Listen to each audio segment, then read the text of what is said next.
ગુરુ પ્રાર્થના લઈએ।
બહિર્મુક્તા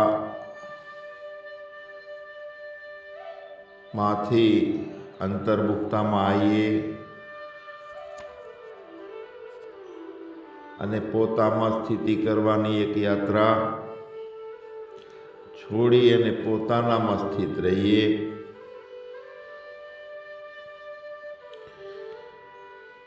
નિત્ય યોગ પોતાનાથી, નિત્ય ધ્યાન પોતાનામાં રે એ જ જીવન છે। અડધો કલાક ધ્યાનમાં બેસીએ એ વખતે ધ્યાન એવું નહીં, પણ એક અખંડ ધ્યાન બનવું જોઈએ।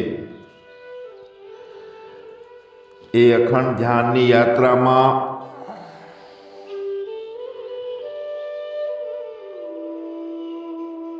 એવું લાગે કે ખલેલ પડે છે,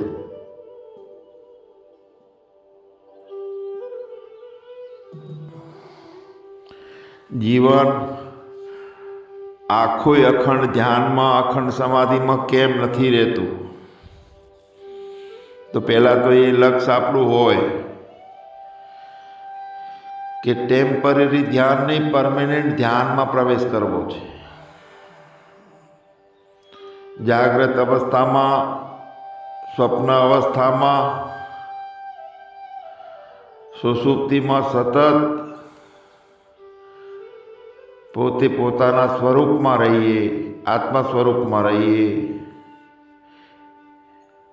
એવી એક સ્થિતિ બનાવવા માટેની પરમ સ્થિતિ છે આ।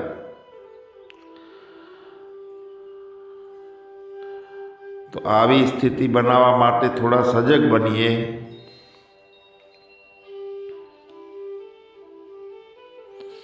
ટેમ્પરરી જ્યારે પરમાત્માને યાદ કરીએ દેહ બની રહીને, ત્યાં ઉપાસના કરી લઈએ, ભગવાનને ફૂલ ચડાવી લઈએ, શિવજીને અભિષેક કરી લઈએ, તો આપણો શુદ્ધ અને સાચો ભાવ હોય છે તો પરમાત્મા સ્વીકાર કરે છે। પરમાત્મા આપણા શુદ્ધ ભાવને સ્વીકાર કરે છે ત્યારે જ આપણા અજ્ઞાન નિવારણના પડદાઓ તૂટવાની શરૂઆત થાય છે। આ માયા એની તાકાત એટલી બધી છે કે વિચલિત કરવાનો પ્રયત્ન કરે। રામને, કૃષ્ણને, દરેક મહાપુરુષોને, ભગવંતોને માયાએ ખલેલ પહોંચાડવાનો પ્રયત્ન કર્યો છે, પણ એ માયા આપણી હાનિ ક્યારે કરી શકે કે આપણે આપણને છોડી અને દેહ ભાવમાં વળગ્યા રહીએ તો જ માયા આપણને પરેશાન કરી શકે। માયા એ પ્રકૃતિ મૈયા છે, એના દીકરા થવાનું છે, એના બોસ થઈએ અને દેહ ભાવમાં, અભિમાનમાં આવી જઈએ તો લપડાક મારે છે। એક વાતને આપણે બરોબર સમજી લઈએ કે આ માયાના બંધનમાંથી કેવી રીતે છૂટવું। પૂર્ણ મુક્તિ, હર હંમેશ મુક્તિ, પળે પળે શ્વાસે શ્વાસે મુક્ત અવસ્થાનો અનુભવ કેવી રીતે લઈ શકીએ?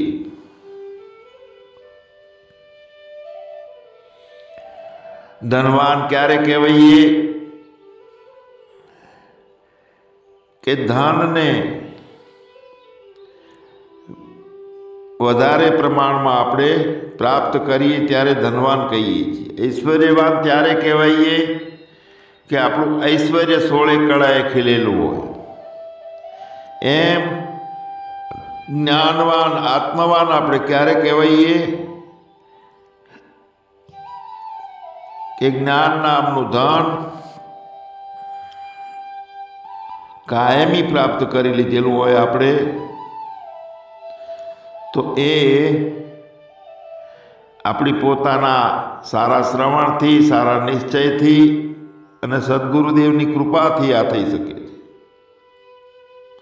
જ્યાં સુધી આપણે આપણને ઓળખીએ નહીં, આપણું સત એટલે કાયમ રહેવું, ચિત્ત એટલે ચેતન અને આનંદ સ્વરૂપ એટલે અસંગી, નિર્મળ, આવું પોતાનું સ્વરૂપને આપણે જો પામીએ નહીં ત્યાં સુધી માયા આપણને પરેશાન કરી શકે, દુઃખ આવે છે. કાયમ માટે આપણા સ્વસ્વરૂપમાં સ્થિતિ રાખીએ તો માયા કાંઈ બગાડી શકતી નથી. માયાના દીકરા થવાનું છે. માયા આપણને અનુકૂળતાઓ આપે છે.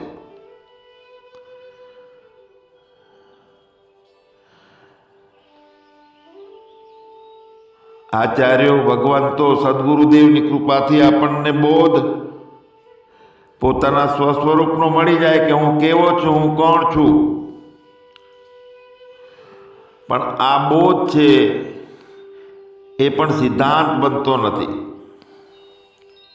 બોધરૂપી ચંદ્રની કળા આથમી હોય, કૃપા પૂર્ણિમા પ્રગટતા ખીલી ઉઠે સોય. બોધથી વનમાં ભટકવાના બદલે ફૂલોમાં ફરીએ, પૂર્ણ શાંતિ અનુભવી શકીએ. બોધથી મન નિર્મળ બને, બોધથી અહંકાર ઓગળે, તો આ પૂર્ણ આનંદની કળા પણ આથમી જવી જોઈએ. બોધની શાંત અવસ્થાની ભૂમિકા છે એ પણ પૂર્ણ થતાં જ્યારે કૃપા પૂર્ણિમા પ્રગટે, હું કોણ છું એવા બધા અજ્ઞાનના પડદા હટાવીને પોતાના સ્વરૂપમાં સ્થિતિ, જેમ સૂર્ય ઉગે છે તો બધા અંધારા જતા રહે છે. પૂર્ણિમા પ્રગટે એટલે પોતાનો સાક્ષાત્કાર, એ બોધ કરતા આગળનો વિષય છે. આપણી ખોપડીમાં જ્યાં સુધી જગત ભરેલું છે, નામરૂપો, સારું નબળું, સાચું છે, મેં ખોઈ લીધું, મારે પ્રાપ્ત કરવું છે, આ બધી ભ્રાંતિઓ બહિર્મુખતાની જ્યાં સુધી અંદરથી બાદ ના થાય અને હું કોણ છું એ સમજથી પોતાનું સાચું દર્શન ન થાય, તો બોધ આપણને સુખ આપે પણ સાક્ષાત્કાર ના આપી શકે, પોતાના અનુભવનું દર્શન ના આપી શકે બોધ.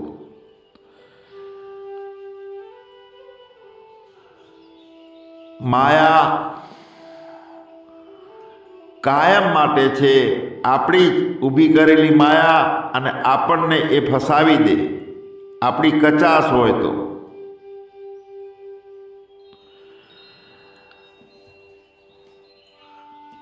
જાગતા રહીએ, સ્વપ્નમાં એ વિચાર ના આવે કે હું દેહ છું. જ્યારે હું પૂર્ણ છું, સત છું, ચિત છું, આનંદ છું, આકાશ જેવો વ્યાપક છું, નિર્મળ છું, અસંગી છું અને ચેતન છું, ત્યાં બધી ભ્રાંતિઓ તૂટી જાય છે. જ્યાં સુધી દેહમાં સહેજ પણ દેહપણાનો ભાવ આપણે રાખ્યો તો માયા આપણું બગાડી શકે છે. કૃષ્ણ ભગવાન સદાય માટે પોતાના સ્વરૂપમાં સ્થિતિ કરી અને લીલા કરી, બધા ખેલો કર્યા, બધી લીલાઓ. રામ ભગવાન વન વનમાં ભટક્યા, રોયા, સીતાજીનું હરણ થયું, દેશ નિકાલ થયો, પણ પોતે ડગ્યા નહીં પોતાના સ્વરૂપમાંથી. કોઈ દેહ ભાવની લકીરી ના બનાવી, આવી એમની ફકીરી જાળવી રાખી. તો માયા કાંઈ ના બગાડી શકે.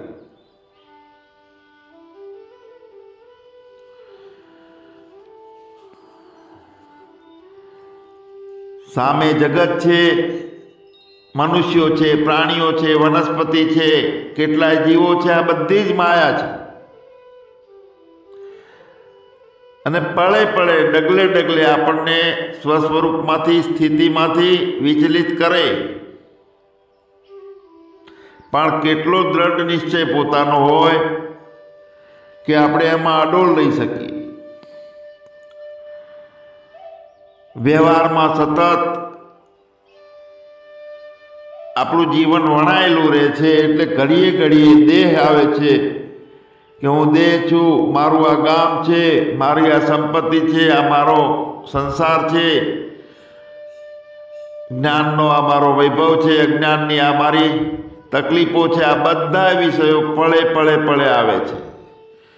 તો દરેક પળે જેટલું જે કંઈ આવે છે તે રેઇનકોટ પહેરેલો હોય તો વરસાદનું પાણી ઉપરથી જતું રહે.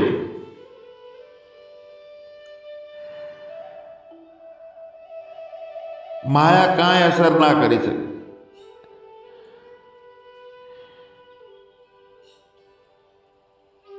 દેશકાળ અસર ના કરી શકે. અવિદ્યા છે, આપણું અજ્ઞાન છે, તે પણ આપણને હલાવી ના શકે.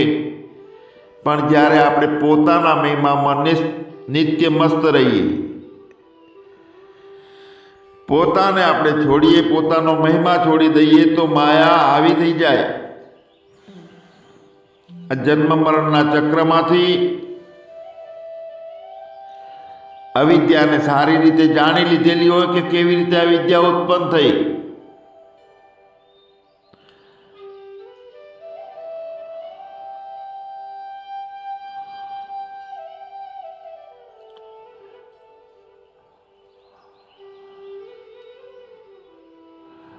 ભેદ બુદ્ધિ, બીજું દેખાય, સારા નબળાના ભેદ, દ્વૈતો, કેટલાય પ્રકારના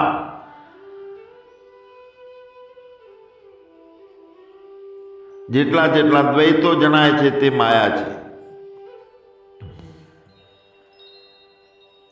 એક દ્રષ્ટિ કે જે દ્રષ્ટિમાં કોઈ દ્વૈતનું ભૂત સવાર ના થઈ શકે. બધા દ્રશ્યો છે, દ્રશ્ય માત્ર રે, પોતાની અંદર પ્રવેશ ના કરી શકે. દ્રશ્ય વગરની દ્રષ્ટિ, જેટલી જેટલી વૃત્તિઓ છે મનની, એ ખોતરીને કાંઈ જગતને ઊભું ના કરે એવી આધાર રહિત વૃત્તિ, ગતિથી વ્યાપકતા પોતાનું સ્વરૂપની, જેટલા જેટલા નામરૂપની ત્રિપોટીઓ છે, જેટલા જેટલા સ્વરૂપો છે, એ સ્વરૂપથી ન્યારા પોતે, ગતિથી વ્યાપક, સ્વરૂપથી ન્યારા, એવી ગુરુ દ્રષ્ટિ આપણે ધારણ કરી લીધેલી હોય, એવો વિવેક જળ ચેતનનો તીવ્ર થઈ ગયેલો હોય, તો સ્વપ્નમાં કોઈ જગત કે કોઈ માયા આપણું બગાડી શકે નહીં. જ્યાં જ્યાં નજર મારી ફરે, યાદી ભરી, ત્યાં આપની સતત પોતાના આત્મ સ્વરૂપનું સજગતા એ રે. તો જ્યાં નજર જાય છે એ ક્ષણે ત્યાં પોતાનું દર્શન થવા લાગે. બધા ભેદો જેટલા ઊભા થાય છે, દ્વૈતો ઊભા થાય છે, એનો સંહાર કરવાનો હોય છે. અભેદતા નિત્ય રહે તો કોઈ ભેદ દાખલ થઈ શકે નહીં. જ્યાં જઈએ ત્યાં પોતાના સ્વરૂપનું દર્શન થાય. નોખું જણાય છે તે વિવેકમાં ખામી પડે છે. માટીનો ઘડો બન્યો, માટીનું મકાન બન્યું, માટીના રમકડા બન્યા. અનેક ઘણાઓ બન્યા, અનેક મકાનો બન્યા, અનેક રમેકડા બન્યા. જો માટી એવું સમજે કે હું એક જ ઘડામાં છું તો એ એની સીમિતતા છે. શું બધી માટી ઘડા બની ગઈ? માટીના એક અંશ ભાગમાં એક ઘડાનું દર્શન થાય આપણને, એક અંશ ભાગમાં મકાનનું દર્શન થાય, ઈંટોનું દર્શન થાય. બધું માટી, બધું બની નથી જતી.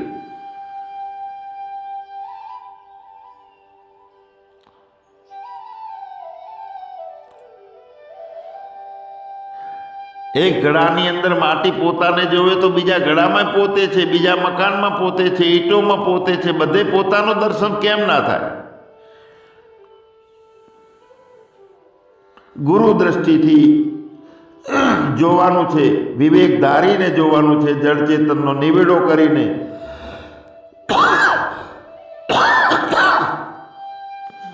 હું વ્યાપક છું, અસંગી છું, ચેતન છું, એ ભૂમિકામાં સતત રહીએ તો જગત ઉડી જાય છે ભાઈ. વ્યાપકતાની, ચેતનતાની, અસંગતાની દ્રષ્ટિ કાયમ બની રહે તો જેટલું જગત જણાય છે, નામરૂપાત્મક સૃષ્ટિ જણાય છે, જેટલી ત્રિપોટીઓ છે, જેટલા દ્વૈતો છે, એ બધું જ સ્વપ્નવટ લાગે આપણને. સાચું લાગી જાય છે અને પોતાનામાં જાગીએ છીએ તો લય થાય છે. વળી પાછું ફરીથી સાચું લાગી જાય જગત, વળી પોતાનામાં જાગીએ એટલે જગતનો લય જણાય. તો આ જે લીલા છે એ માયાની છે, રમત છે તે માયાની છે. એવા જાગવાનું છે કે કાયમ માટે કાંઈ બન્યું જ નથી, અલોપ છે કાયમ માટે. અવિરત સ્થિરતા થાય એવી નાવ પછી કઈ ભ્રાંત છે, પછી જગત દેખાતું નથી, એવું કથન વેદાંત છે.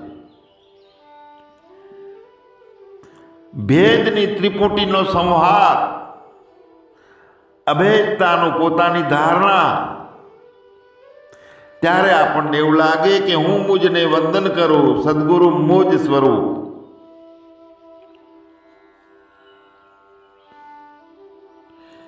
જાગીએ છીએ પોતાનામાં ત્યારે જ્ઞાનમાં પ્રવેશ કરીએ છીએ, પણ ઊંઘતા જ્યારે જ્ઞાનના પ્રવેશ હોય છે ત્યાં અન્ય હોય છે, દ્વૈતો હોય છે, નામરૂપાત્મક સૃષ્ટિ હોય છે, સંસાર હોય છે.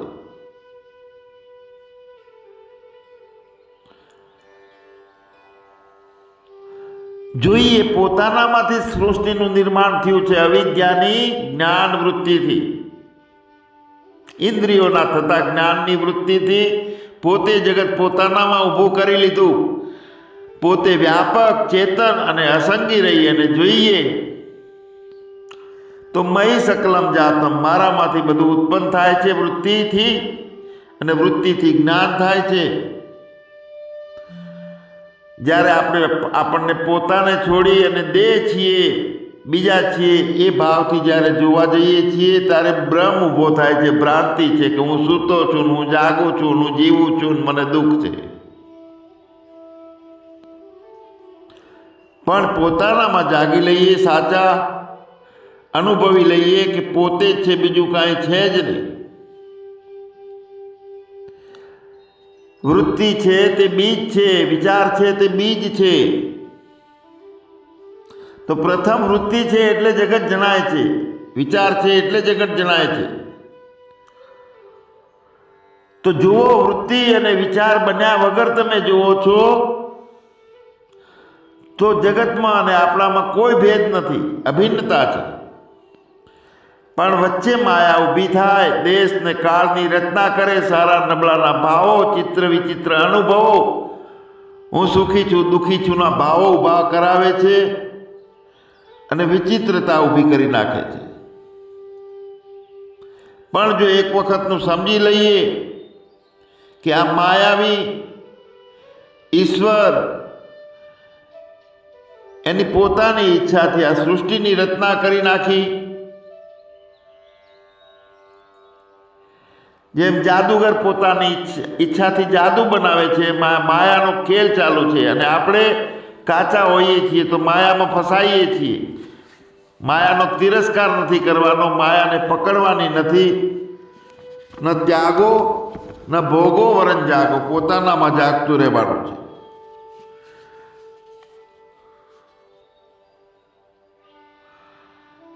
એક એક ઇન્દ્રિયોને જોઈએ, શરીરના 7 કરોડ રૂવાટા જોઈએ, તેમાં જે સ્ફૂર્તિ છે, એમાં સભાનતા છે, સજગતા છે, એ કોની છે?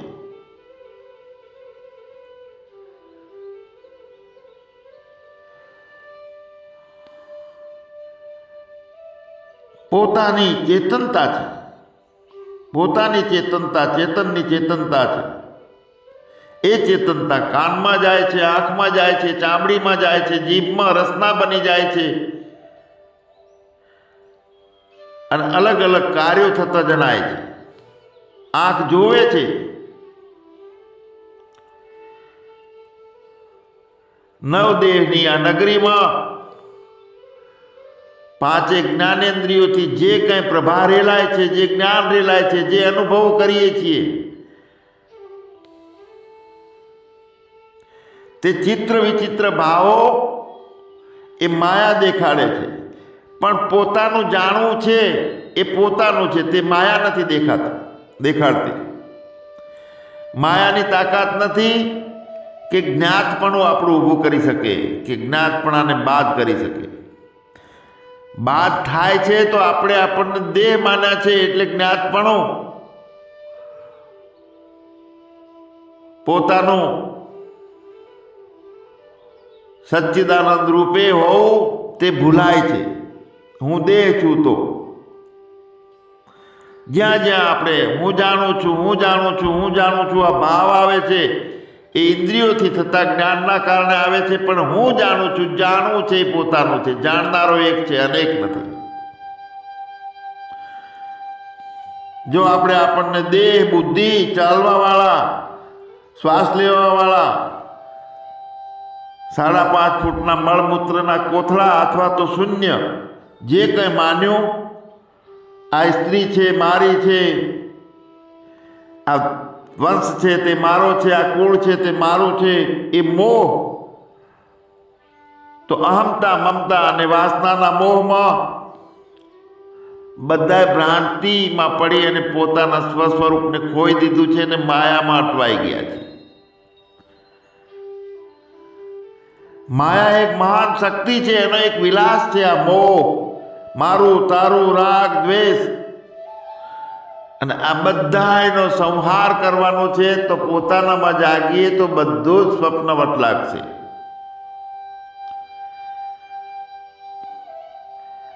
મારા એક ગ્રહણ છે, બધા જીવાત્માઓને બાંધી લે છે, સુખી દુઃખી કરે છે. પોતાના સચ્ચિદાનંદ સ્વરૂપમાં રહીએ તો માયા કાંઈ બગાડી શકે નહીં.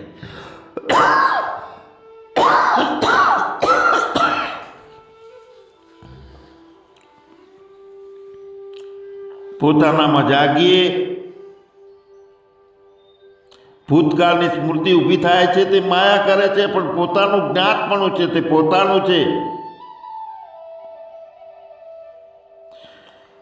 ગઈકાલે હું સૂતો તો આજે જાગ્યો, એ સૂતો તે જ હું છું. એ માન્યતા ભ્રાંતિની છે, પણ જાણ છે એ હું છું, જ્ઞાનું છું. જેને જ્ઞાન થાય છે એ પોતે છે.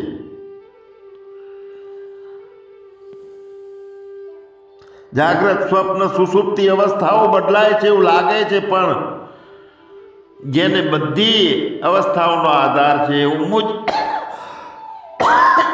ચેતન સ્વરૂપ બદલાતું નથી.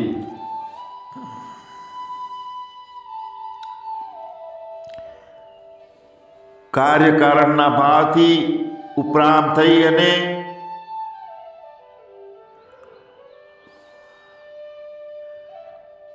અવિનાશી આત્મ અચલ વિભુ નભસમ, આકાશ જેવો વ્યાપક, સમ, સરખો, બધે એક રસ, એવું મારું પોતાના સ્વરૂપમાં સ્થિતિ રાખીએ જો છોડીએ અને સંસારી બની જઈએ તો માયા અજ્ઞાનમાં લઈ જાય છે. સચ્ચિદાનંદ ભગવાન